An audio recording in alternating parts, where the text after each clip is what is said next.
Greetings, global gardeners. Can you believe it's Monday already again? These weeks just keep flying by. And part of it, I think, is for some of us, the weather's pretty good. I've been out in the garden almost every day this week, but I've seen that there's some severe cold rolling down into the United States. So while I've had freezing nights and severe cold below hard freeze, and my garden is pretty much done for the year. I know a lot of you were struggling and hoping, and it's probably going to be over pretty soon. I'm sorry to hear that, but it gives us a lot to talk about as we move into the winter months and what we do with our gardens. And of course, it gets us ready to prepare and plan for next year. Along the way, how are you going to do that? What are some of the things that you want as a gardener that maybe you don't have right now? And that's what I want to talk about today, among other things, of course, answering all your questions, giving out all those tips. But today I want to focus a little bit on November and the whole idea behind Black Friday and how you can find some great gardening bargains, so that as you start looking to next year and thinking about those tools you want, maybe some of the clothes that you want, whatever the gardener supply that you're looking for, November is often a great month to get it, because a lot of the suppliers are competing with each other and they're trying to give you all the great deals. I have already seen a number of emails from seed companies, from online nurseries that are closing out their products for 2025 and getting ready to start 2026 with new products. But often it's the same product. So you can get an end of season bargain just by buying now in November. Now you do need to match it with your climate, your winter, your hardiness zone. So for instance, I've been seeing Stark Brothers, for instance, is one of the companies that I'm on their email list because I buy trees and bushes from them, and Fedco because I buy bulbs and seeds and trees from them as well. They're sending out some great opportunities for end of season trees. It's not going to work so well for me because a month from now, my ground's probably going to be frozen. So it's a little late for me to put some of those plants in the ground, but it might be ideal for you. So if you're in the market for anything in particular, be it a tree, a tool, or anything, that's what we're going to talk about today. And I want to get your suggestions as well. If you've come across a bargain and you want to share it, tell us about it, because I think all of us like to save money. And if it's something that's on our wish list, why not get it at the time of year that you are probably going to save the most amount of money? Now, I'll be referring to different companies that I do business with, and I've got links in the description below. Many of them, I've got a Gardener Scott coupon code that you can use. So be sure and check some of those out. The nice thing about Black Friday, and for those of you that might not be aware of what Black Friday is in the United States, it began a number of years ago, and it was the Friday after Thanksgiving. And Thanksgiving is a Thursday holiday. And so stores realized that a lot of families were still together after Thanksgiving, and they started offering early bird specials all day on that Friday. And it became known as Black Friday because of the shopping bargains that were being offered. But it has evolved. It's not just one day. For many retailers, for many online sellers, the entire month of November, they have Black Friday deals. Now, on our Facebook page for the community, I sent out last week, I think it was, that I noticed that Harvest Right, the freeze dryer company that I love, that's what I got, or where I got my freeze dryer from. They're having Black Friday sales all month long, and you can save as much as $1,000. The freeze dryers are not cheap, but if you can save $700, $800, $1,000, wow, especially if it's on your wish list. And that's why I want to talk about this, because some of these deals are almost too good to walk away from. Those end of season plant sales, same thing. Often it's a 2-for-1, or I saw one recently that was 75% off.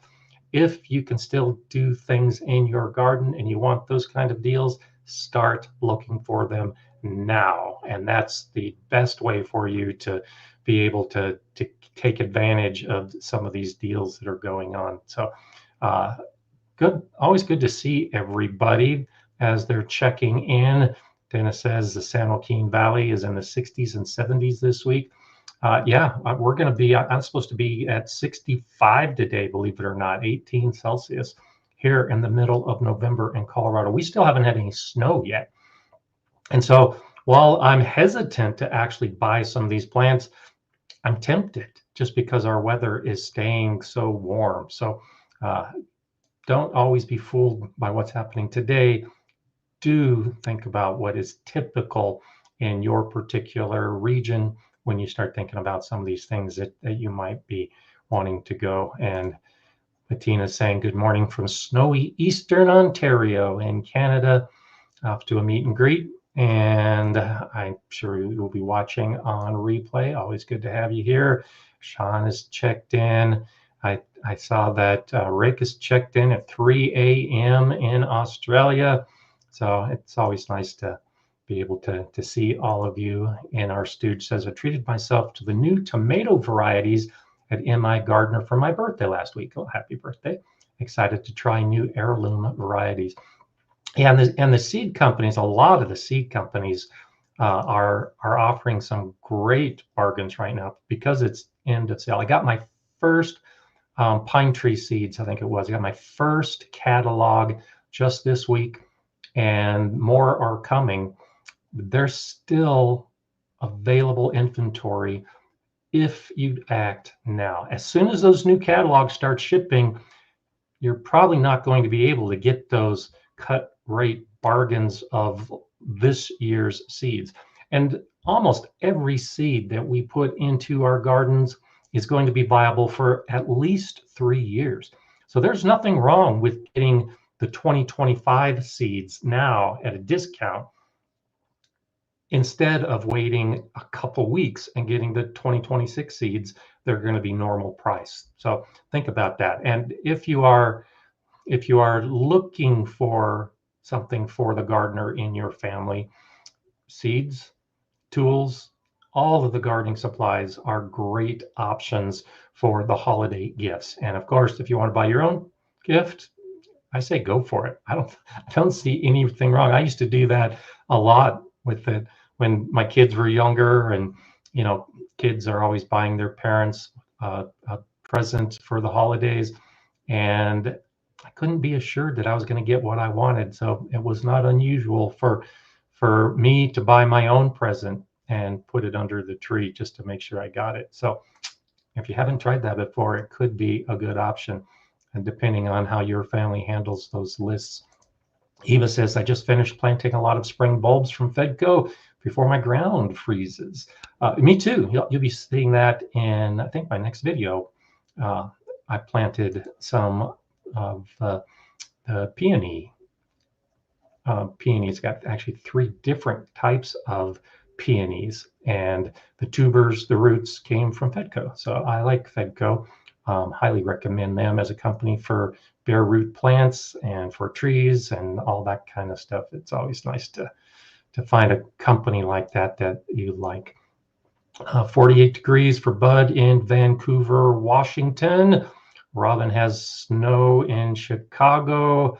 Edgelight says Ottawa, Canada just got a dump of snow. Yeah, I saw a picture today of that Arctic front that's moving down through the center of the country. So it's going to be hitting Ontario, Ottawa, Chicago, down into Illinois and Iowa, and looks like it's actually cutting pretty deep into the south. So cold weather, probably snow for a lot of you, and definitely be aware of that in the days ahead. Okay, always nice Just checking to see everybody. Oh, before I forget, I was trying to see if she had signed on yet, but a shout out to Outlier Gardener. And I missed that you had ended the show last week with a contribution, a donation to the channel. So I just wanted to give a shout out and say thank you for that, because I missed it and I didn't say it last week. So thank you again, and always good to have you here. You'll probably be checking on here in a little bit. Catherine Lee is saying, what's best for fall veggies in Arizona? And so the thing about the fall veggies in Arizona, the videos that a lot of us make for the spring plantings, it's the same for fall plantings in Arizona. Essentially, you can do your brassicas, you can do your root vegetables.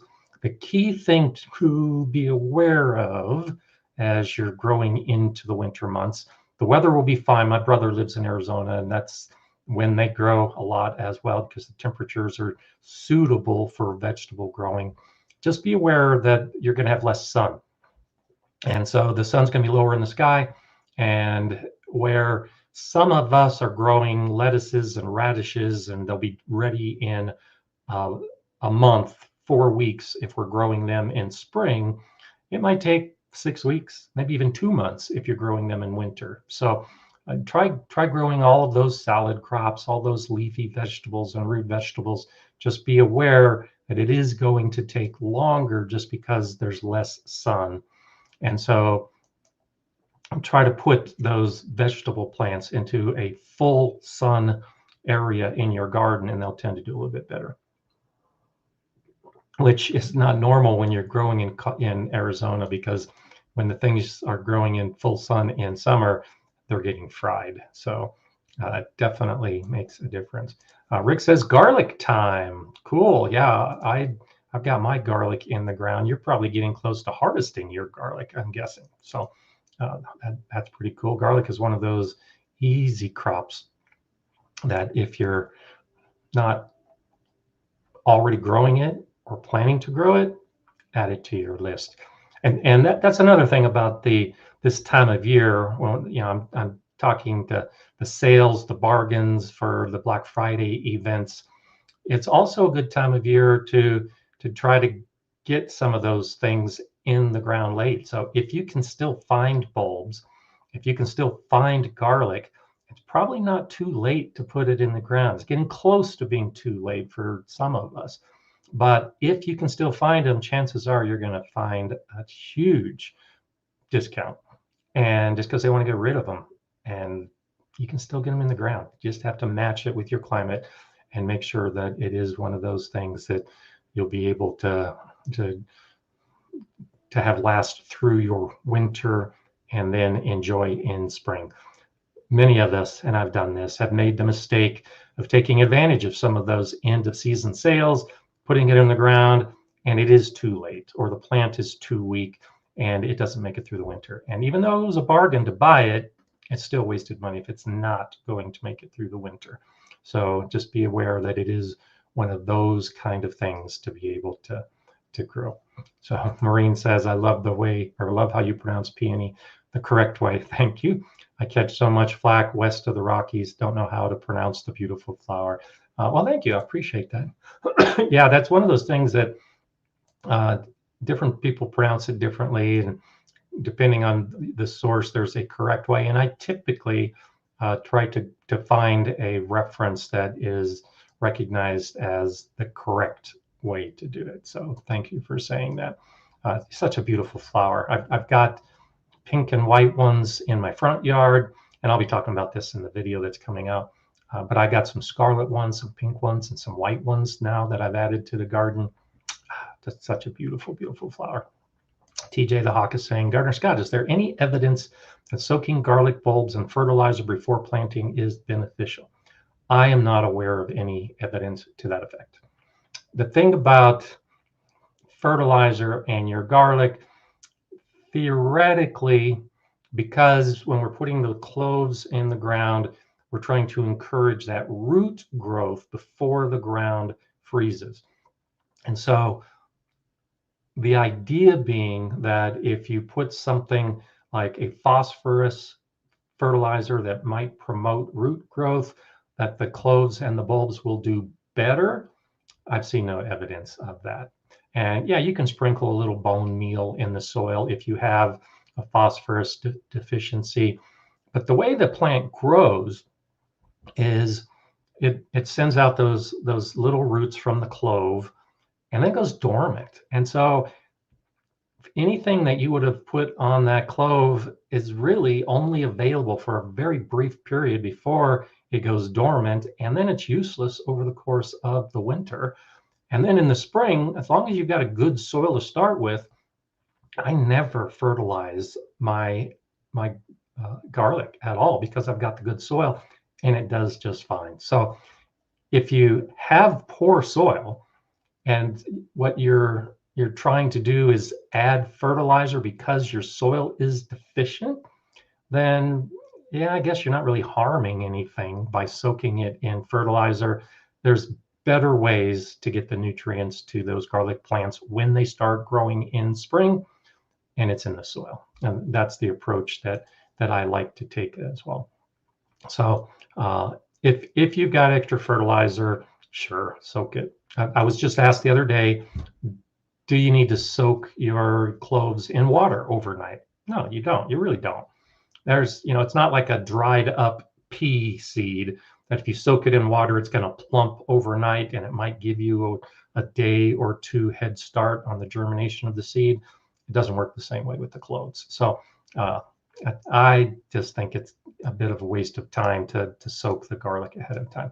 If you've had some issues with diseases or concerns about that, yes, soaking a seed or even soaking cloves in something like hydrogen peroxide, now that has been shown to be effective if you suspect that there is something, a contaminant, a biological contaminant that you want to kill before you put it in the ground. But other than that, nah, I just really don't think it's worthwhile to do much soaking because it really doesn't accomplish much. I know that there are some YouTubers and there are some seed companies that recommend soaking it. And so that's why I say it's okay. You're not going to really hurt anything.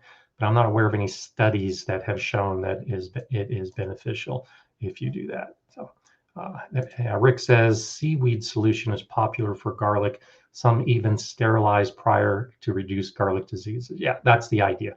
That's the idea of soaking if you have those kind of concerns. So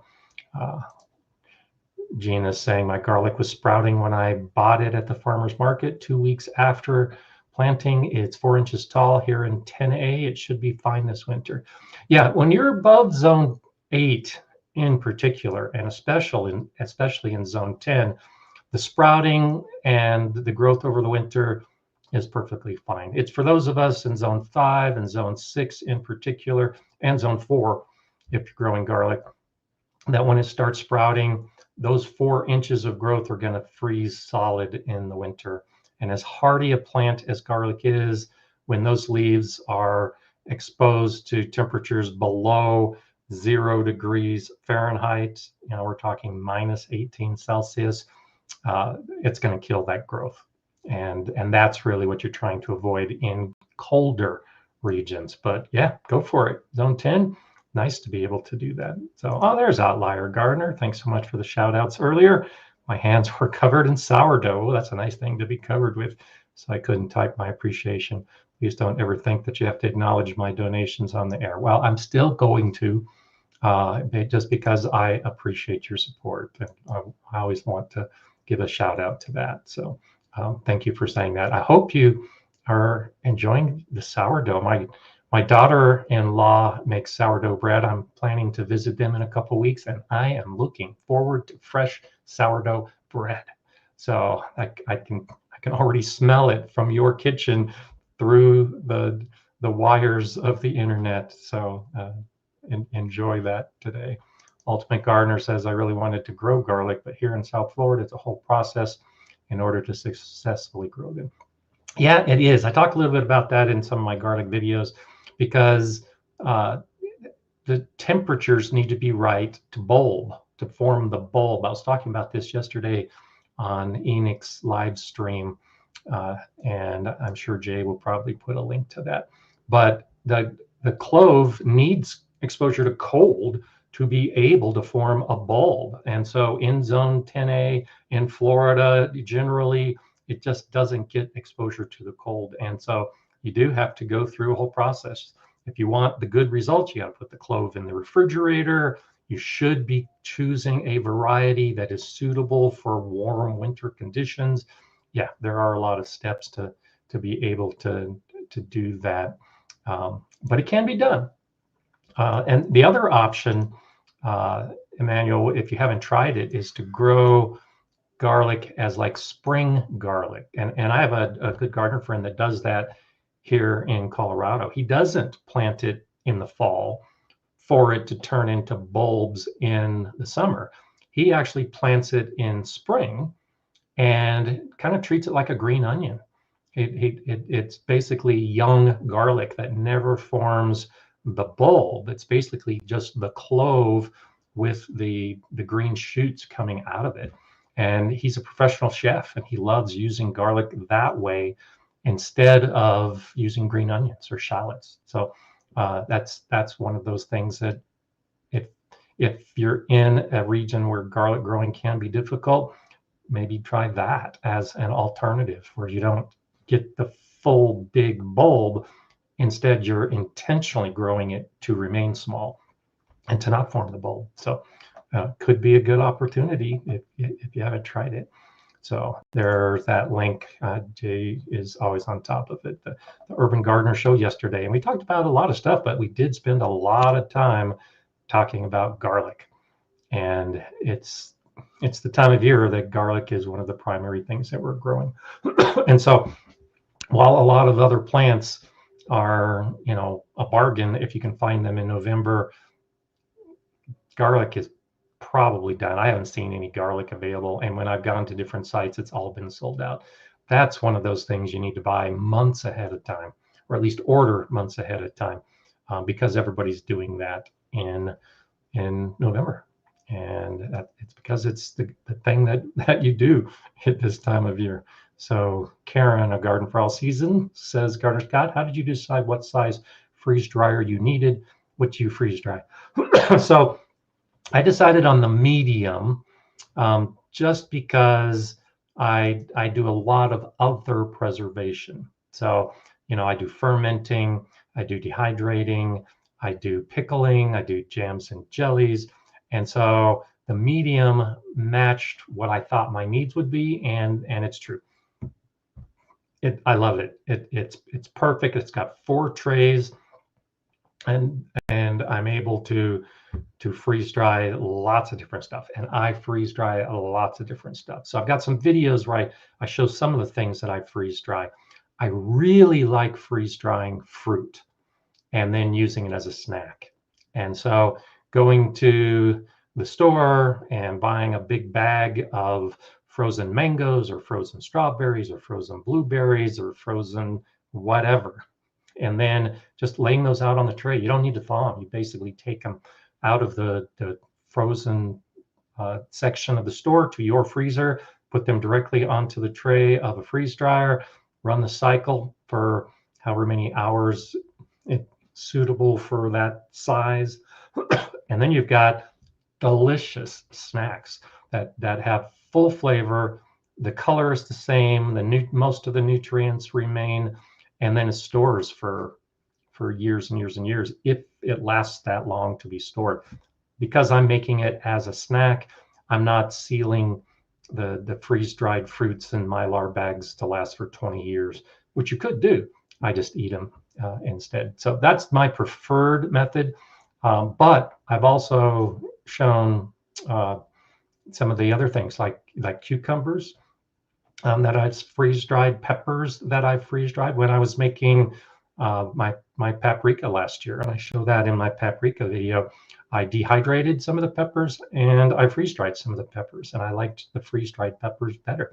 So pretty much anything from your garden can be freeze-dried, and you can also do regular food too. So you can freeze-dry chili, spaghetti, there's lots of things, and then you just reconstitute it with water and you have an easy meal. So freeze drying is awesome. It really is.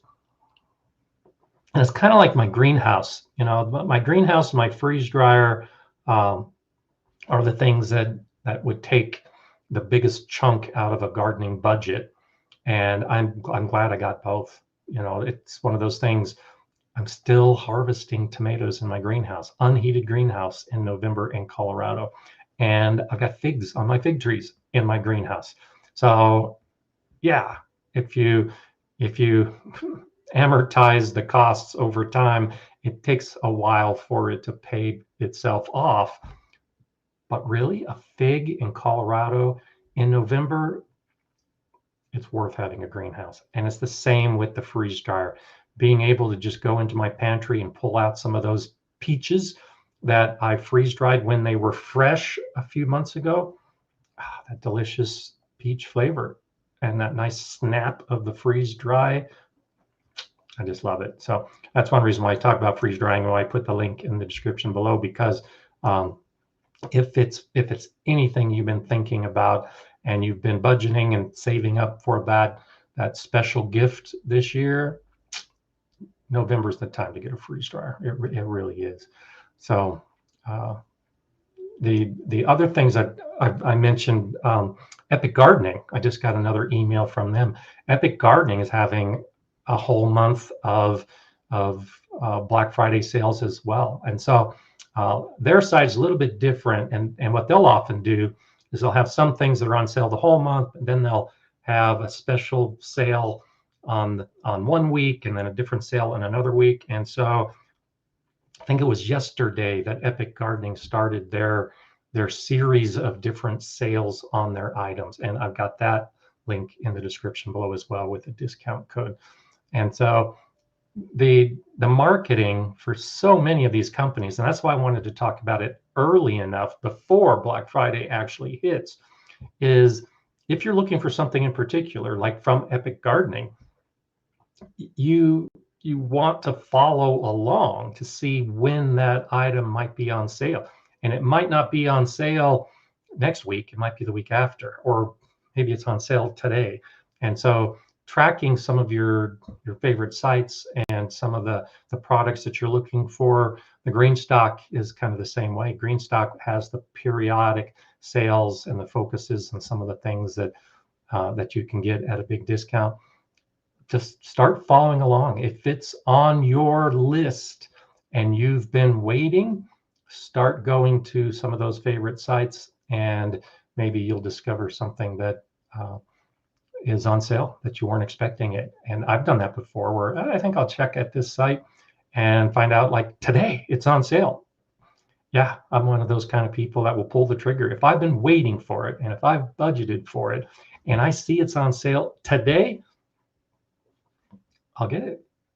Which is one reason why I've got a shed full of tools and a closet full of gardening clothes, and then of course a basement filled with seeds and all kinds of other gardening supplies. But that's because I'm a gardener and I just like doing that kind of stuff. So yeah, thanks, Jay. There's the link to the Epic Gardening, and they do really have some good sales coming up. So here's a request from Jay Gardner Scott. Could you please consider adding more playlists to your pages, garlic, freeze drying, etc. Thanks. Sure. Yeah, I've got like 30 playlists already, but I can definitely do that. I know I have a playlist for preserving it, and freeze drying is included in that. But sure, and especially garlic. And I know I've got a playlist on raised beds because I have so many videos on raised beds, but that's a good idea for a topic like garlic. And I've got a lot of videos where I talk about garlic. Having a garlic playlist is a good idea. So thank you for that, Jay. I will start working on that, going through and trying to pull out some of those videos that are a common theme and put them into a playlist. So yeah, Rick says shopaholics. So I don't consider myself a shopaholic because I do have a budget. I do have a list of things that are something I want. And that's why I think the sales are so important, is because while I'm not shopping every day, and shopping is not a hobby of mine, if it's in the budget and if it's on my list and it's on sale, uh, the stars have aligned at that point. And so that's why I suggest getting it. I'm not promoting being a shopaholic. That can get you into trouble. But careful planning for the items that you want to get, that's something that you can definitely take advantage of. Nikki has a question. I'd like to overwinter my hanging flower containers. Was wondering if I should put them under a grow light or let them go dormant without a light. So it depends on what kind of plants they are, whether their dormancy. We talked about this last week in whether a plant is dead or dormant, whether it needs dormancy. Yet you need to know the life cycle of that plant. And so if it's a hanging flower container, are they annuals? Are they perennials? If they're annuals and you bring them indoors, they might last another few weeks and then they'll probably die once they start finishing their flowering and setting seed, because that's just what annuals do. Annuals have a finite lifespan. If they are biennials or perennials, then yeah, you should be able to bring them inside, continue growing them. But if it's a plant, most of the perennials that we grow in our gardens do need that dormancy period. So, the echinacea, the rudbeckia, those kind of plants, they're going to flower and then they're going to fade. The branches are going to start dying back. The stems are going to start dying back, and they need dormancy time to then pop back up again in spring. So match the plant with the need. And if it's the kind of plant that needs some time off, then you can bring them inside and maybe put them in a cool basement or an area that isn't exposed to a lot of light, and let them have a period of dormancy, and then warm them back up and they'll pop back up again. Especially if it's perennials, plants that you want to keep growing, depending on how harsh your winters are. If you keep them in a container, that may be enough to actually kill the plant. Here in my zone 5, anything that I keep in a container over the winter, almost anything I keep in a container over the winter, is going to die, just because of the freeze thaw cycles that plants are exposed to here in Colorado. So bringing those containers indoors for a more consistent temperature, more moderate temperature, can be something to save the plants for another year, but it might not be enough to keep them flowering based on what type of plant they are. So it is plant specific, and that would be the first thing I'd say is check on the plants and then learn to see what their life cycle is, and then match it whether you're indoors or out. So Outlier Gardeners ask if I'm still affiliated with True Leaf Market. So I am. I think the code is still Gardner Scott, but they changed their program. They have different people working. I haven't been in touch with them for a long time, but they've got some really good products coming out, and I still get products from them. But I don't know if they still have, if the code is active or not, because I haven't talked to them in a while. But they are a good seed company. And they got a lot of new products that are coming out that are kind of look like they're gonna be fun and exciting. Serena's asking, when do nasturtium seeds form? I've never been able to find any of the flower after it dies. So it forms after the flower. So when the nasturtium flowers and then that flower begins to fade, that's when the seeds develop. And it's a pretty big seed. It's between the size of a pea and a bean seed. And it's like a little pod, actually. There's actually usually multiple seeds within that little pod that you'll see. So that's what you're looking for. You're not looking for individual seeds. You're looking for that little pod that's a little bit bigger than a pea seed. And that's where the nasturtium seeds are. And nasturtiums are notorious. So I haven't talked about scarification in a long time, but there are some seeds that need to be damaged. They need to be scarred before the seeds inside will germinate, and nasturtiums are that way. So nasturtiums, you need to scrape with a knife. You need to take sandpaper and weaken the outer shell, or nail clippers to clip it a little bit. I've got a video that talks about scarification and stratification, and nasturtium seeds are one of those. But yeah, the nasturtium doesn't look like a regular seed, and maybe that's why you couldn't find it, because you were looking for the wrong thing. You want to look for those little pods in the nasturtium plant. And if they fall to the ground, and if they're exposed to cold winter conditions and they get all soggy and they freeze, that's enough to scarify them. That's why we need to do it if it doesn't happen in nature. So nature will naturally damage those little seed pods for nasturtiums to grow. But if you harvest the seeds before all that happens, you have to do it manually just to make sure that the seeds will be able to germinate best.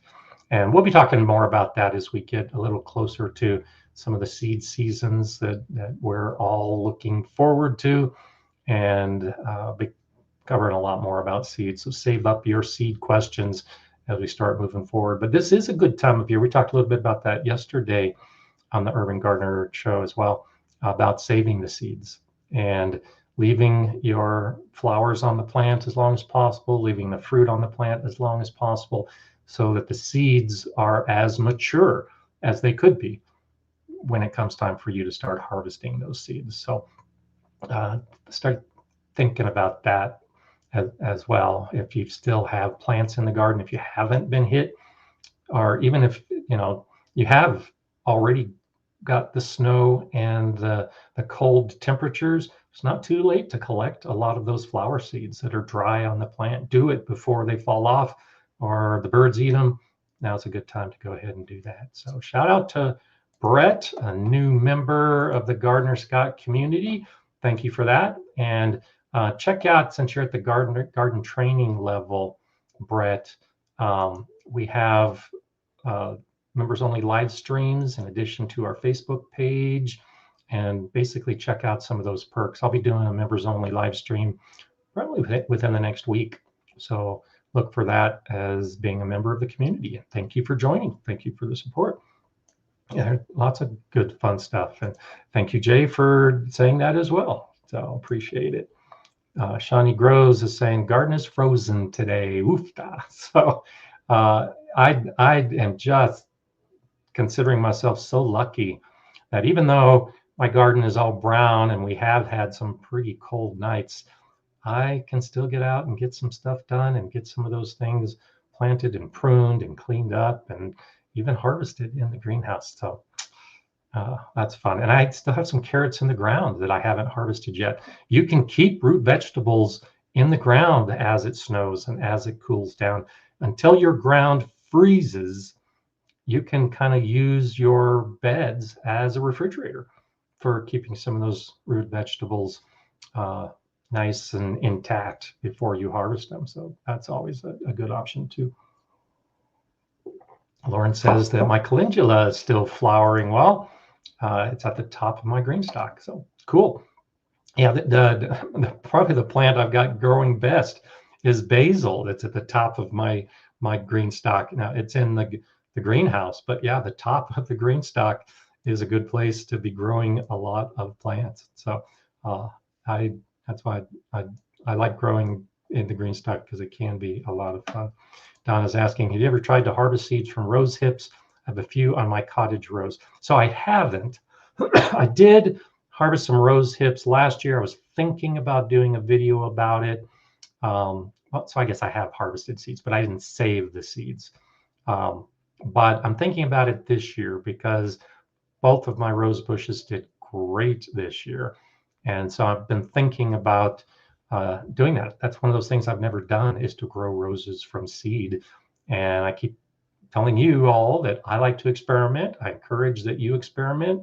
And growing roses from seed is one of those things I want to experiment with. So I haven't yet, Donna, but I'm thinking about it this year. So thank you for asking that question, because it kind of primes my brain to start thinking about that. And I still have, because it's been so warm, my one rose is still trying to put on new flowers. I mean, it's crazy what the warm weather is doing with some of my plants. So as cold as it's been, my roses are mostly frozen, but not completely frozen. So it's fun to find durable plants like that that still want to grow, particularly when it is as cold as it is for a lot of us. So Brian is asking, will the saved seed of nasturtiums produce the same colored flower? So it depends. If it's uh, a seed that wasn't cross-pollinated, if you were growing multiple nasturtiums side by side, then there's a chance of cross-pollination. But if you were just growing the same color, then you should get the same color. When I was at the Galileo School, we had an orange nasturtium, and that's what we did every year is we grew more orange nasturtium plants from those seeds. So a lot of it depends on whether it's a hybrid that maybe you got from a nursery, or whether it cross-pollinated within your garden. But if it's an open pollinated type of variety or an heirloom variety, then yeah, the seed should produce the same flower. And that's the key, is just knowing what the plant is, whether it's a hybrid or not, and that'll determine whether it will bear true or not. And so that's one reason why I like to grow almost everything in my garden. I'm trying to think. There's nothing wrong with hybrids, and I'll grow hybrid plants often in my vegetable garden. But for a lot of the plants I'm growing in my pollinator garden, the perennials, the native plants, I'm going for those heirloom varieties that will bear true, so that I can save the seed and plant and get the same results. I'm trying to think. I can't think of any hybrid that I'm growing and saving the seeds from. The hybrids that I've got might be like the daylilies, for instance. The daylilies or the peonies, but I'm not saving those seeds. When I propagate, I'm digging and dividing the plants. So I'll grow hybrids of plants that I will divide, but I'm trying really hard. I don't think I've got any flowering hybrids that I would be saving the seeds from. And that's a conscious choice, so that I can save the seed and know that I'm going to get the same plant. Because I like filling in the area. My pollinator garden that's all filled in, I started with 3 or 4 echinacea, and now I've probably got 12 or 14. And I started with 3 or 4 of Rudbeckia, and now I've got 12 or 14. And it's just because I allowed them to just drop their seed and sprout the next year and continue to fill in an area. And the same with my cosmos. Every year I've had cosmos. It all started with just a few plants years ago, and I just let the seeds fall, and they produce the same colors that I had when I first planted them. So choosing your varieties for that kind of thing can actually make a big difference. And so I really like the planning for the future when I begin to select the seeds for this year. I mean, I always like pretty flowers, of course, and I like to select plants that are going to have those pretty flowers. But I'm thinking about whether I'm going to get those flowers again, because a lot of those pretty flowers, like the cosmos, those aren't perennials. And so if you're growing annuals or biennials and you want to save the seed, get the plants that the seed will bear true. And I do need to grow more nasturtiums. I love nasturtiums. Nasturtium is one of those cool plants because you can eat the whole plant. I've told that before about the kids coming into greenhouse at Galileo and just plucking the flowers off. And while we're walking through trying to figure out what the chore of the day was, they're eating nasturtium flowers or eating the nasturtium leaves. Just such a nice little peppery flavor to it. I love that. So I definitely need to be growing more nasturtiums. So I'll add that to my list for next year. So Eddie says I'll be growing hybrid broccoli and Brussels sprouts next year to try to keep them from bolting. Yeah, so that's different.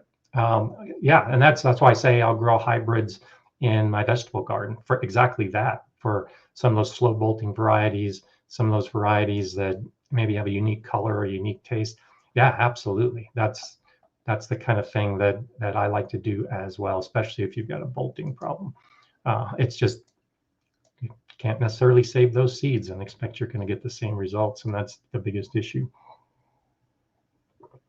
So do look if you haven't. One of the other things I wanted to highlight, for me and for a lot of your other favorite creators on YouTube, this time of year, November, is a great chance to help out our channels as well, because all these links that I have provided below, it saves you money if you use our discount code, but it doesn't cost you anything else. It's just a link to a site. And especially the Amazon link, I've got that in the description below as well. The Amazon link is the same thing. I don't have an Amazon store, so I'm not trying to sell you anything on Amazon. But if you click on the Amazon link that I have underneath my description in my videos, it just takes you to Amazon.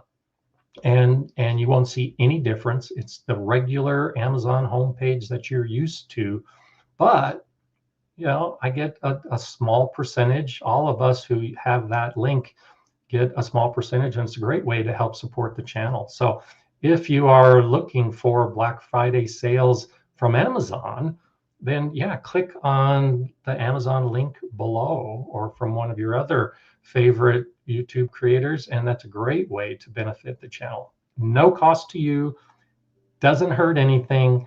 We're not selling anything in particular, trying to get your business.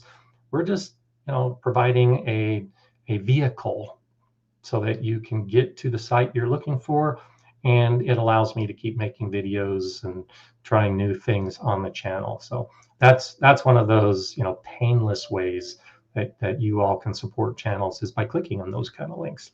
And I don't know if you knew that's how it worked. It's simple, and it doesn't add anything to your cost. It's just a link, and Amazon says thanks for hooking us up, and it's a great way to help support the channel. So if you're looking for those kind of things to help us out, click on those links. And I know other producers have those kind of links too, and it really can make a difference. So keep that in mind. Yeah, Sam says, I like that spicy nasturtium flavor. I haven't done it much. You know, these are the kind of things I wish I would do more often. But like, you make a nice flour, if you're having a nice dinner, if you're having some guests over and you want to take it to the next level, then you make a nice salad, and you put some nasturtium flowers on it, or you use nasturtium flowers to decorate the plate, and they're edible. Oh, so much fun. You can do that with a lot of flowers. You know, the violets, the calendula, there's all kinds of flowers you can do that. And I've been planning a video for so long to actually talk about that and to show how I'll do a recipe and then top it off with an edible flower. And I still haven't made that video yet, but it's on my list because it is really cool. Deb C saying, are you made aware of who purchased and what they purchased from Amazon when we use your link? No, it's anonymous. You know, I can delve deep and find out what products may have been sold, but I don't know who bought those products or shipping information or anything. It's completely anonymous. That's why I say it's just a link, and Amazon keeps track of those sales, and then we get a small percentage. But nope, don't know who or what. If you do use it, sure, you can definitely drop me a note and tell me what it was you bought. I'd love to hear, especially if it's gardening related materials. I'll see, you know, particularly if I do a video about a book, and I'll be doing some book review videos coming up in the next couple months. And so I could go down and just see, you know, how many of those books might have been sold through Amazon. And my own book, you know, I can also see how many of those have been sold through Amazon through my link. But that's all it is. I don't know who actually did it. And in my book, I also mentioned my book. If you're looking for a garden gift for yourself or someone else, check out Gardener Scott's Guide to Raised Bed Gardening. And you can get that on Amazon, on Barnes & Noble, on books.com. I mean, anywhere you get your books, you can get Gardener Scott's Guide to Raised Bed Gardening by Scott A. Wilson. And I'd appreciate that. It's a nice way to support me and maybe help me think about doing another book. So I appreciate that. So Naturalist Bambino says, do you have a video of a tour of your greenhouse? So yes, I don't have a specific video that's called a greenhouse tour, but I've got a series of videos, and I do believe I have a playlist, since Jay had asked about it earlier, on greenhouse growing. And so I've got a video that shows my greenhouse when nothing was in it, and I've got a video that shows my greenhouse when I first started putting in the pavers and the gravel, and I've got a video that shows when I put in the water barrels, and I've got a video that shows different plants growing. So I have a series of videos that actually show the progression of my greenhouse and what I've been growing in it. And then other videos that talk about some of the plants, and I'll show a shot that if I'm growing that plant. I'm trying to think, one of the, well, earlier in the season, I was talking about some of the things I'm doing in my garden. The focus was kind of a tour around my garden, and it included the greenhouse. So I don't have a specific greenhouse tour, but my greenhouse is included in a lot of videos. So if you want to see what I've done with that, yeah, just do a simple search of Gardener Scott Greenhouse on my channel, and you'll see all those videos pop up, and you can choose which ones you want to go for. Probably Fine says, thank you, Scott, for your video on leaf mold. Currently making 2 piles. Awesome. Yeah, I'm in the process of making another video. I think, was it last week? Last week, I was talking about leaves and how I needed to get more leaves to make leaf mold. And my wonderful brother-in-law stepped in. He didn't see the live stream. He just knows I like his leaves. And I think he gave me 8 bags of leaves. So I'm going to be doing more leaf mold, and I'm going to be doing it slightly differently than the last video. So thank you saying that, because I have a couple of videos, the one where I make the leaf mold, and then the video that shows harvesting and beginning to use the leaf mold. But I've got another one coming up, since I've got all these wonderful bags of leaves. The thing is, because it takes so long, and because I like to show the whole process, that video isn't coming out for a year, because I'm going to show you how I do it now, and then I'm going to show the progression, and then I'll show the end result a year from now. So thank you for saying that, because I do have those leaf mold videos out, and there's another one coming. It's just going to be a while before that new one is actually going to be published. But I love getting leaves. I love leaf mold, and it's so easy if you just set aside a place to dump all those leaves and then just wait. Yeah, leaf mold is awesome. So glad to hear that you've got 2 piles going. Love for Fast Pitch says, love my Gardener Scott book. Thank you. I appreciate that. I really do appreciate hearing that and seeing the positive reviews. And because I like my book too, I just did a podcast with the University of California Orange County Master Gardeners, and I think it's coming out. They said it would probably be out this Thursday. I don't have a link to it yet, but yeah, one of their Master Gardeners discovered my book, loves it, and they invited me to be on their podcast. So I'll be on another podcast here in a few days. So yeah, if you don't have my book, get my book. A lot of people like my book. I like my book. It's wonderful to get all that information about the raised bed stuff that you didn't even know you needed. And I love it, especially when the Master Gardeners say, I didn't know, and I saw this, and oh, I like it. That's why I wrote the book, for new gardeners as well as Master Gardeners. So always a lot of fun. So Eddie says, my next door neighbor has a lawn care service, and he brings me dump truckloads of leaves every year. Awesome. Well, if you are not making bunches and bunches of piles, consider it. You know, that's one of those things. I wish I could make enough to put in all of my beds, but I'm not able to get that much. You know, I talk a lot about compost. Well, leaf mold is right there shoulder to shoulder with compost. So if you regularly amend your beds with compost, and you've got the opportunity to make piles and piles of leaf mold, then do both. Do compost and leaf mold and use both of them as soil amendments. Your plants are going to love it. Absolutely. And thank you, Jay. There's that link to one of those videos, how to make leaf mold with 3 different methods. And that's why this other video will be a slightly different method, just to kind of tag on to that series. So yeah, it's so easy. Robin says, sounds crazy, but we stashed 5 to 6 chopped leaf bags in the shed. Great browns for the summer compost when they are scarce but needed. Completely agree. I think I talked about it here, or was I talking about that with Enoch yesterday? But yeah, I do the same thing. I had 1 bag. I always try to maintain 1 bag in reserve. And so at the beginning of this year, I think I had 3 or 4 bags in my garage. My shed is getting too packed. And I finished the season with 1 bag. I always try to at least keep 1 bag in case I need it. And that's exactly it. I use it in my compost pile. I use it as mulch. I use it as a soil amendment. It's great to just keep bags because you never know how you're going to use it.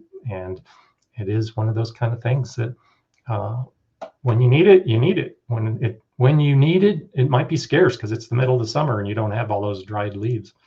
John says, your book is on my list for Christmas, along with the Ball Complete Preserving one you recommended. Cool. Yeah, in fact, it's funny you say that. I just happened to have my book right in front of me here.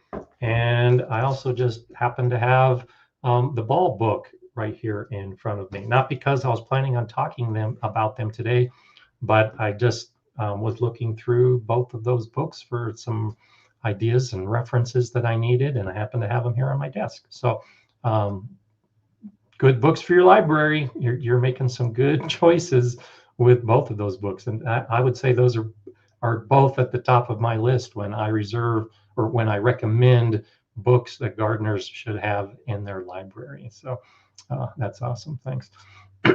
So let's see. Karen was asking Jay, but I'll go ahead and answer it. How do we find Gardener Scott's discounts? Look below in the description. You're going to see a long list of different companies.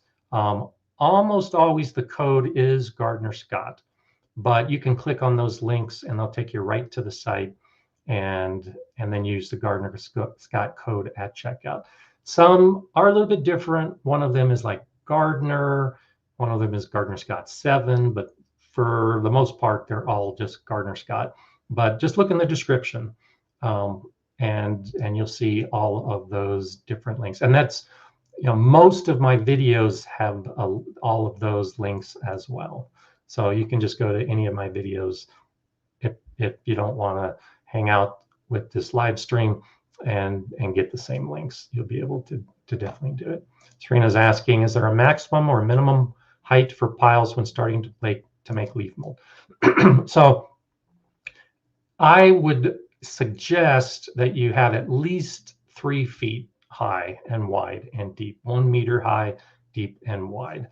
That's a good way to start. And the biggest reason, it's not like compost.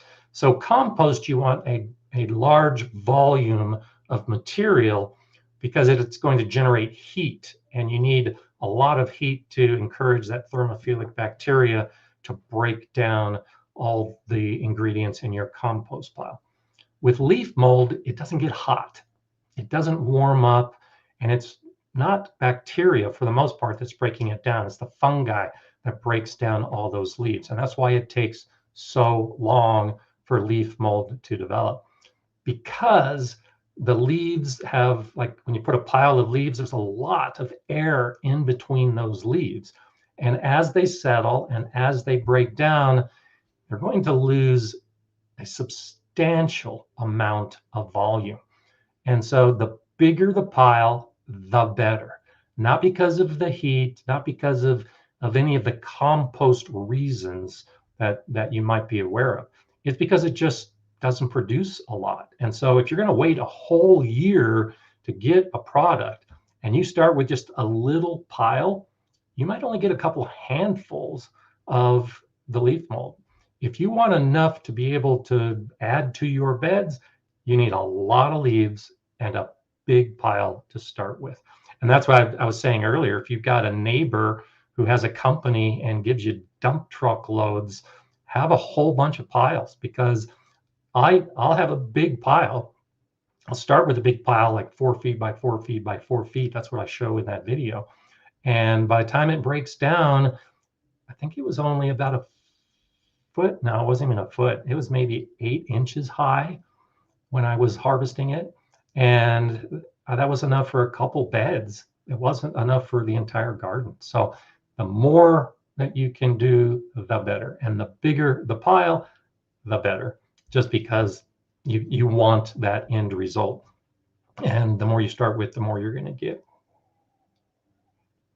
But if you only have 1 bag of leaves, then yeah, you could just do 1 bag of leaves and it will eventually break down and give you leaf mold. It's just not going to be a lot. So do whatever it is that you have, and that's a good way to start. And then you can start seeking out the friends and the family and the neighbors who can give you more. And that's definitely another one to think about. Yeah, and Serena says Composting Masterclass by Tony O'Neill is another good book. So yeah, Tony's got 3 books, and his books, I've got all 3 of them. Probably no surprise there. And all his books are good as well. And I'll be maybe next week. I'm trying to figure out when I want to start the book reviews. But there's a new book coming out, and I'll be from somebody you may know, and you may have some of his books, and I'll be doing a review and probably doing that soon. So since the holiday season has started, maybe it's a good time to do some of those review books to come. So be aware of that. Oh, Jay, you are on top of things. I don't even have that link yet for the Master Gardeners of Orange County Master Gardener Radio Show. Oh, you are. I keep telling you, you're awesome, but this takes it to another level. So yeah, check out that link on Thursday for a great interview we had talking about my book and raised beds and all kinds of new ideas.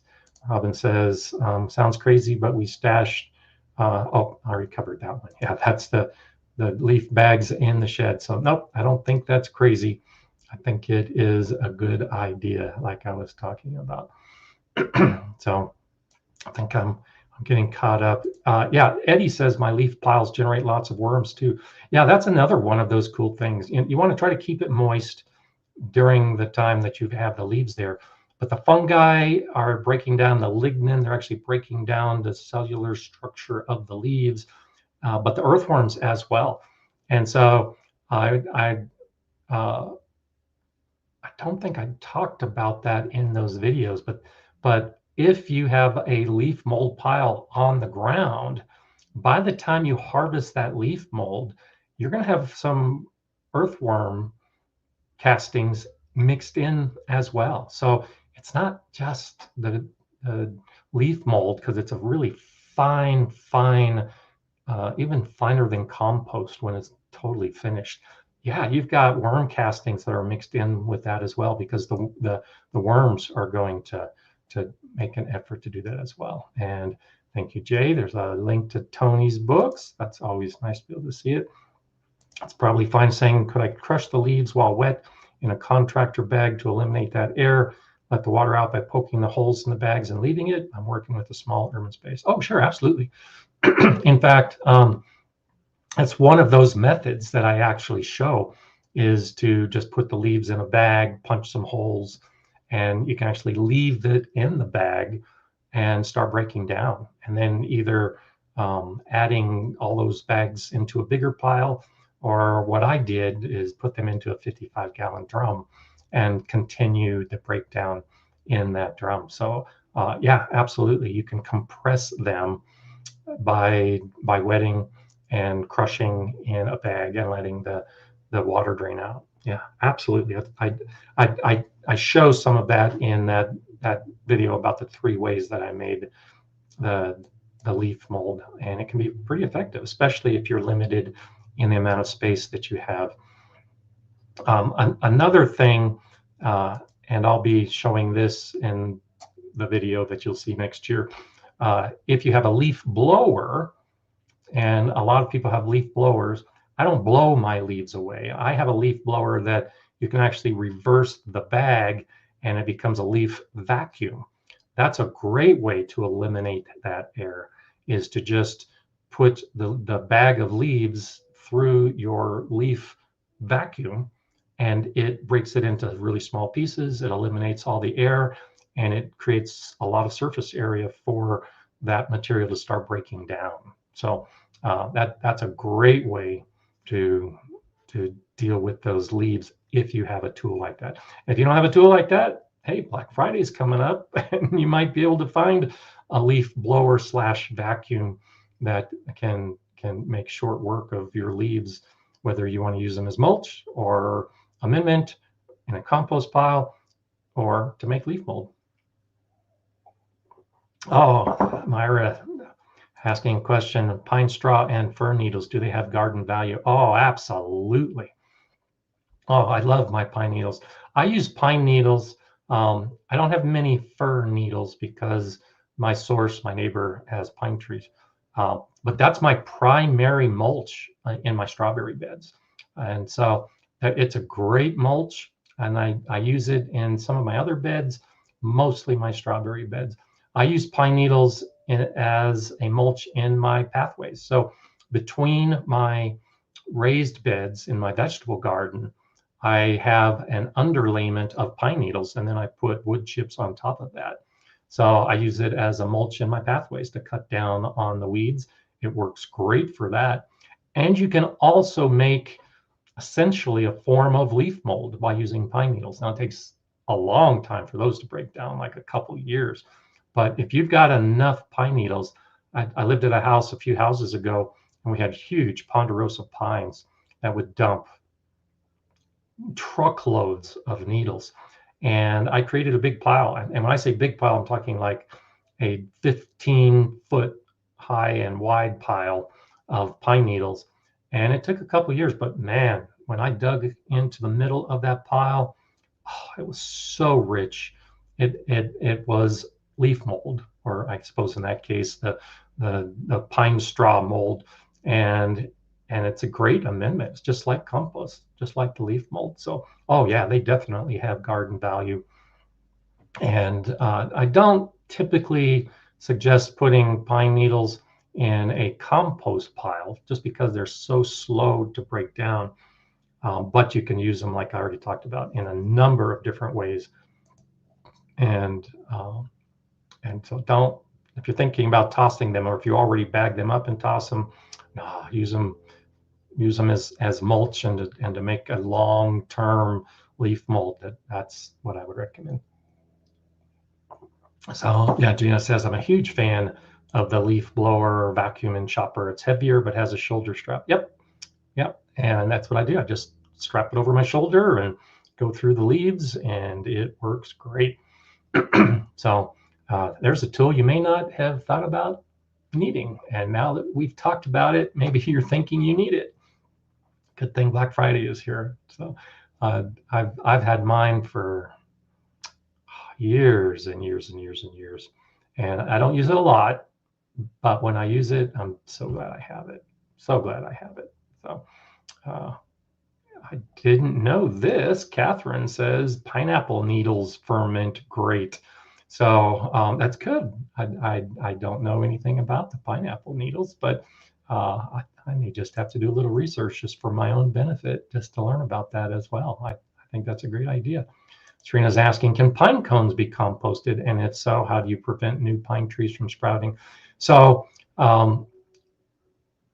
chances are the pine needles that you would put into a compost pile don't have seeds. Depends on the kind of pine tree you have, but just the jostling, just the harvesting, the picking up and moving of the pine cones, chances are the seeds are going to fall out. the germination rates of pine tree seeds are close to nothing. So even if you do have seeds that happen to get into your compost pile, very, very unlikely that they're going to sprout, because it takes months for those pine tree seeds to germinate and start growing. And if they do start growing, it's a big sturdy plant. You're going to see it and you can pull it out right away. So if you're concerned about pine trees growing from seeds, don't even think about it, because that likelihood is extremely, extremely small. And yeah, like anything organic, they can be composted. It's just that they take a long time to break down. So you need to make sure you crush them, try to break them into smaller pieces. And when you harvest your compost, you're going to see big pieces of pine cones. So it's not the best material to compost, but yeah, it can. If you got a lot of them, then sure. Kind of like with the pine needles, you can put them in a big pile. When I have a lot of needles like that, I'll use the pine cones crushed up. So when I say I've got a mulch of pine needles underneath my strawberries, some of that has big chunks of pine cones as well that were crushed up as part of that mulch. That's the preferred way I like to use my pine cones and pine needles together. I typically don't separate out the pine cones if I'm using pine needles. Bud saying, I've been listening this morning while cleaning and bagging my last harvest of peppers. Good for you. Lots of sauce and frozen peppers this year. Glad to hear that. I'm always glad to hear when people are enjoying their harvest through that preservation. So good for you. And I'm glad that you're listening while you're working. That's always nice as well. I appreciate all of you who are listening while you're working, be it actual work or outside in the garden working. I appreciate whenever you happen to be listening. So thank you for that. And, of course, always thank you for any of that support that you can show the Gardener's God channel and all the rest of us. Jay has been an animal today. So please thank Jay for all the work that she's been putting out to help out some of the other channels and that some of you have, and also making sure that the questions get seen and answered if I don't get to them. So thank you for that. Dusty says, our old rider had a bagger and missed that.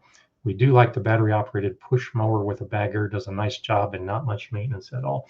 Yeah, good point. And if you have a lawnmower and you're using it on a regular basis, use it with the bag and save those clippings.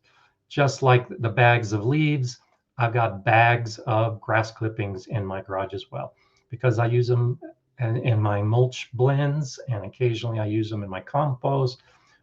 So having a riding mower, yeah, I that property with those ponderosa pines, I had the riding mower and I missed that too. But my push mower, when I'm going through the few areas where I've got some grasses or I'm cleaning out the weeds, I always put the bagger on and save that material. So definitely consider that. And if you don't have a mower with a bag, hey, Black Friday time. See all these wonderful ideas about things you may not know you needed. So Dusty says, was wondering about using chipper to chop pine cones and wonder if it would work or gum it up. So it depends on the pine cone, but if you use a mature pine cone, so typically the pine cones will form like a cone and it'll be tight. As it ages, it opens up. As it opens up, that's if there were seeds there, that's where the seeds will be. But it's after it opens up and starts to dry that it falls off the tree. And so the pine cones, most of the pine cones that have fallen off the tree are going to be dry. They're not going to have a lot of resin. They're not going to have that gumminess on them. They're not likely to gum up your chipper. Now, saying that, the mulch that I use, the wood chip mulch that I get from an industrial chopper at a site near me, and I load up and bring in a trailer full of wood chips. Yeah, inside that are some of those immature cones, and I can still use them, in my pathways. But I would not put that through my own chopper or my own leaf blower because it's just too dense, and it's still got all of that resin, all that gummy sap that's running in it. So just take a few minutes and check to see how your pine cones look. If you can hold your pine cone in your hands and snap it, and your hands don't get gummy, then you can put it through a chipper without any issue. And especially if you're putting it through at the same time that you're putting like pine needles or dried leaves through it, it's all going to clear out. It should clear out without too much issue. So Wanda Weber says, canning potatoes while listening. Learning a lot today. Good. Good time of year to be canning potatoes. So I like that idea. And so I'll talk about that. I'm guessing that Wanda has a pressure canner. That's another one of those budgeted items that if you don't have a pressure canner and you like doing preservation, the key is that water bath canning, and I've got videos that show different things that I use my water bath canner for, particularly my jams and jellies. That is used for a high acid food, something that has a low pH. When you want to can something like potatoes that are not acidic at all, if you want to can them using a water bath canner, you have to add acids. If not, then you need to use a pressure canner.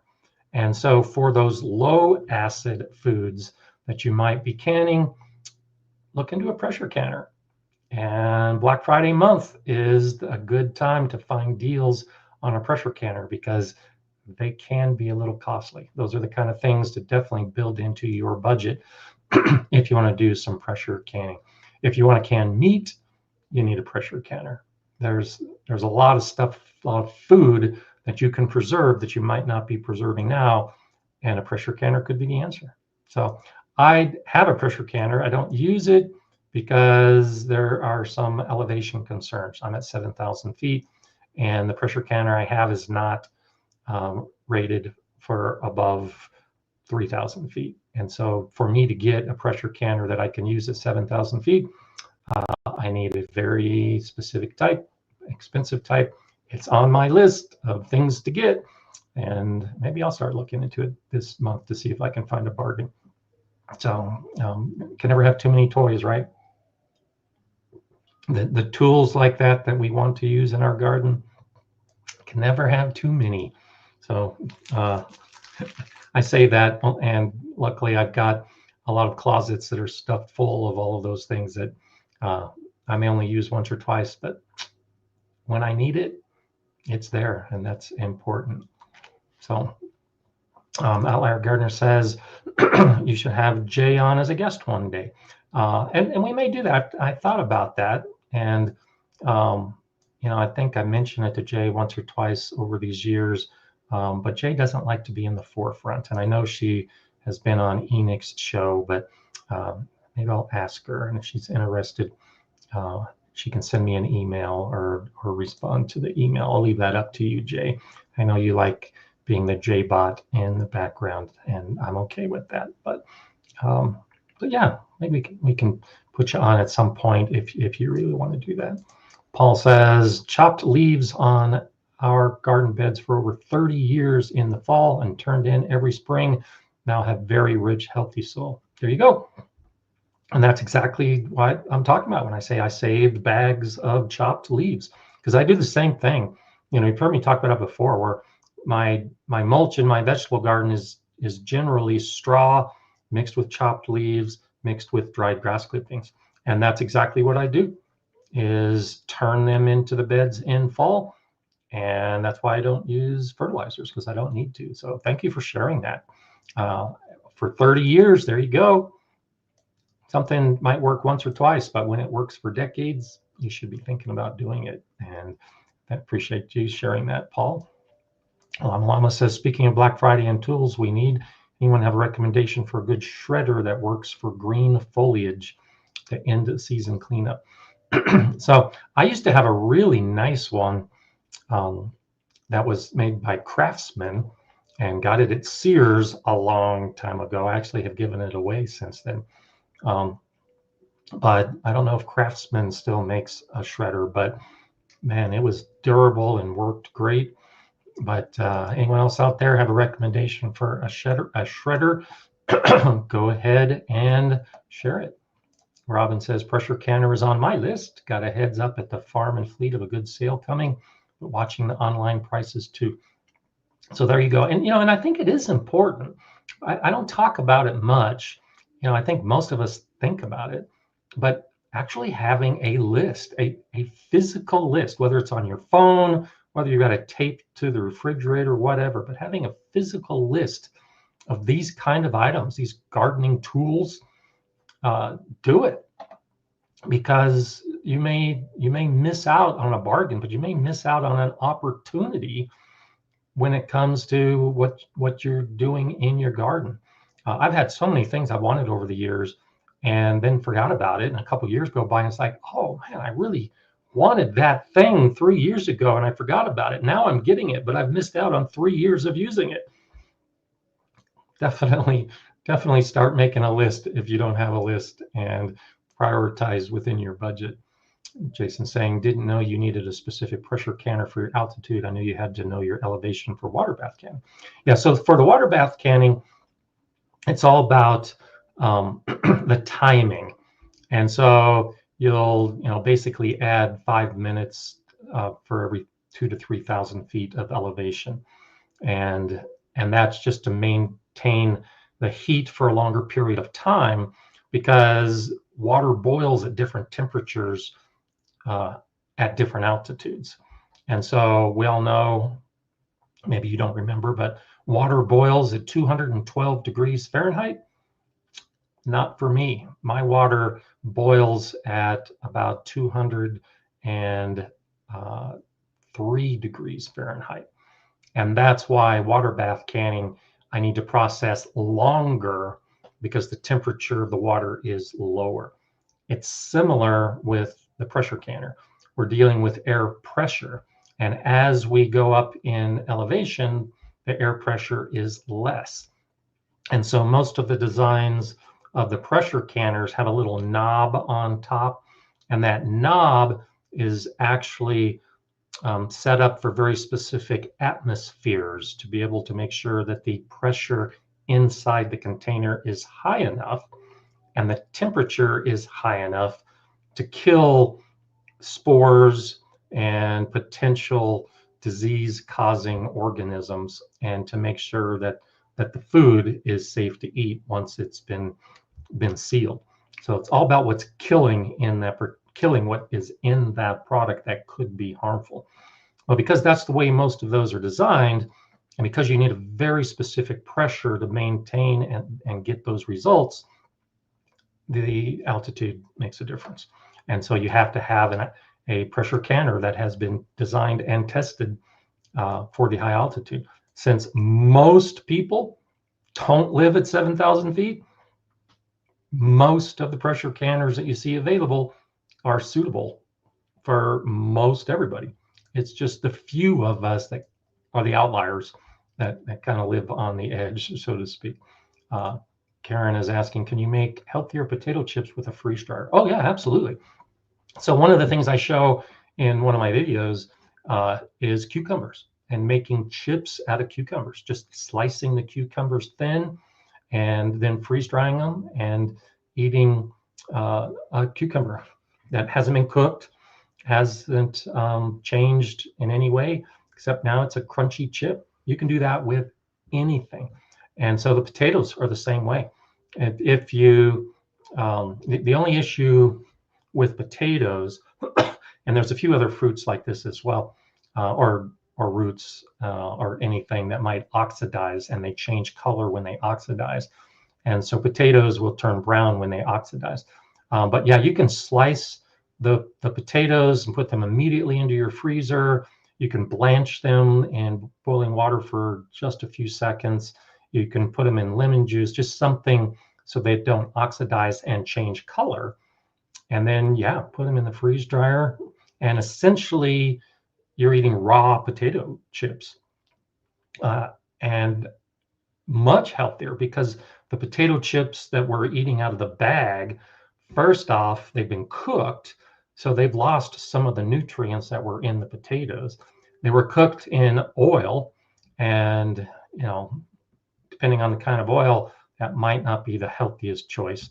They're often doused with salt, and you can have just a few chips and have your entire day's allowance of salt. You can just take a potato, slice it, put it in a freeze dryer, and eat it just like that. What I do, and I show in one of those videos, is I'll sprinkle a little bit of salt or a little bit of garlic powder or a little bit of pepper, red pepper or black pepper, and then freeze dry it. And when you take it out of the freeze dryer, you now have a chip that has some extra taste to it. So, oh yeah, absolutely. Potatoes can be a great choice.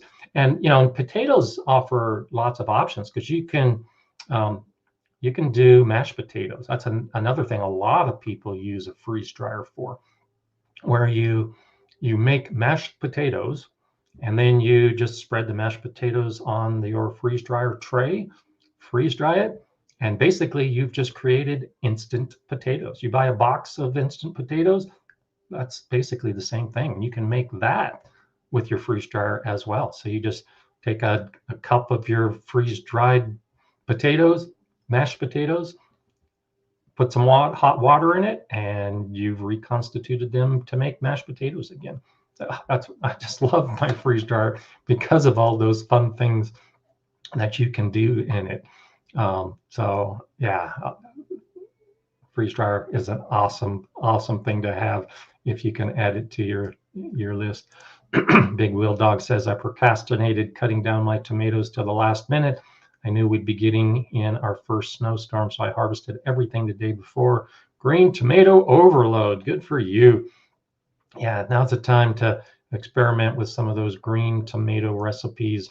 Fried green tomatoes, green tomato chutney, green tomato pie. There's lots of things you can do with green tomatoes. So you'll have to let us know what you ultimately decided to do after you've done it, of course. Gina says, I just use a 10-pound weight for pressure canning at sea level. Don't you just use a heavier weight for higher altitudes? Yes, that's essentially what it is. The key is that the pressure canner I have doesn't have that option. It doesn't have the other weights, and so that's why I have to get a different canner that is suitable. And you can get them where it's more than just a weight. But yeah, that's essentially what it is. You're just changing the weight on the canner, and you need to make sure that it's matched. The key is, I just always advocate safety when you're preserving, and when the directions of my canner says this hasn't been tested, as a caution, this hasn't been tested above 3,000 feet, I don't know if it's going to explode. I don't know if it's going to crumple. I don't know if it's going to be perfectly fine. It's just when the person or the company that has sold me something says we don't advise using it above the altitude, yeah, I could just get a different weight and try it out, but I'm not convinced that the material, that the actual metal has been tested for the different pressures and the different temperatures. So that's my biggest concern, which is why I'm looking for something that is a little more dedicated to do it. And so Myra says freeze dryer on the list. There you go. And the list, I've talked about this before, particularly when talking about my greenhouse. Greenhouse was on my list for more than 10 years before I finally got one. And so that's the importance of a list, is if you review your list regularly, it's always on your mind that you see what's on the list. And so I, for 10 years, knew I wanted a greenhouse. And when I finally was able to budget it and plan for it, I was ready. And freeze dryer was similar. Freeze dryer was on my list for maybe 6 years, maybe longer. Well, I learned about freeze drying when I became a master food preserver 20 years ago, and they weren't making home freeze dryers back then. So it was only about 6 years ago that I even became aware that Harvest Right was going to be doing the home freeze dryers. And then, of course, it was on my list as soon as I found out about it. So good to see that you've got a list. Bud says, I only grow sugar baby pumpkins, a small pie pumpkin. That's a great pumpkin. That's what I like making pies with. This week we froze 50 cups of puree pumpkins. That will keep the muffins coming. Awesome. 20 recipes of the pumpkin muffins. I like the sound of that. So that's a good way to finish the show today, thinking about pumpkin muffins. And we'll be talking a lot more about planning in the months ahead, particularly for things like you want to make pies, start growing those. I was talking just yesterday about why I choose some of the plants in the garden. We were talking about rhubarb, and I said I grow rhubarb and strawberry for the sole purpose of making strawberry rhubarb desserts, crumbles, compotes, all kinds of things to do. That's why I grow my rhubarb for the most part. I love rhubarb jelly, but that all begins with some of the planning. We'll be talking about that in the upcoming weeks. So expect a lot of new ideas to come. And take a look at those links below and start thinking about what you want, what's on your list, and start looking for the bargains. Look for those sales. Take advantage of the discount codes in the month of November and start looking to see what you might be able to find as a result of a Black Friday sale, and let us know about it when we come back on the Mondays to come. And we will be back in the Mondays to come. So I look forward to seeing you same time, same channel next Monday, here to watch all of this wonderful gardening stuff happen. Thanks for being here. Thanks for all the support, and I'll see you then. And of course, enjoy gardening.